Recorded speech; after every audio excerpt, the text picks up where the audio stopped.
थेट केलं जाणार आहे। हा निकाल सगळ्यांना लाईव्ह बघता येईल।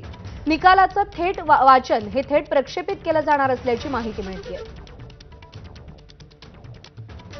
केवळ राज्याच्या राजकारणाच्या दृष्टीने नाही तर देशभरातील विविध घडामोडींच्या दृष्टीने सुद्धा हा निकाल बेंचमार्क ठरू शकतो। सुशांत सावंत आपले प्रतिनिधी आपल्याला अपडेट देतील। सुशांत, प्रज्ञा, आपण जर बघितलं असेल तर शिवसेना आमदार अपात्र प्रकरणाचा निकाल जो आहे तो आज येतोय आणि हा निकाल आता सगळ्यांना बघता येणार आहे। यासाठी थेट लाईव्ह प्रक्षेपण जे आहे ते विधिमंडळाकडून करण्यात येणार आहे। या निकालाची जी आहे ती तयारी जी आहे ती विधिमंडळात सुरू आहे। विधानसभा अध्यक्ष राहुल नार्वेकर हे सकाळी 10च्या सुमारास 10-10:30च्या सुमारास विधान भवनात आले आणि त्यांनी अधिकाऱ्यांना बोलवलं आणि अधिकाऱ्यांकडून माहिती घेतली। आपल्याला हा निकाल जो आहे तो लाईव्ह करायचा आणि यासाठी जी तयारी करायची आहे ती करा असे आदेश विधानसभा अध्यक्ष राहुल नार्वेकर यांनी दिल्यानंतर आता निकाल जो आहे तो महाराष्ट्रातील जनतेलाच नाही तर संपूर्ण देशातील जनतेला हा निकाल आता लाईव्ह बघता येणार आहे आणि त्यासाठी तयारी आता विधान भवनात सुरू आहे। या निकालाकडे प्रज्ञा सगळ्यांचंच लक्ष लागलेलं आहे कारण हा निकाल जो आहे तो ऐतिहासिक निकाल आहे आणि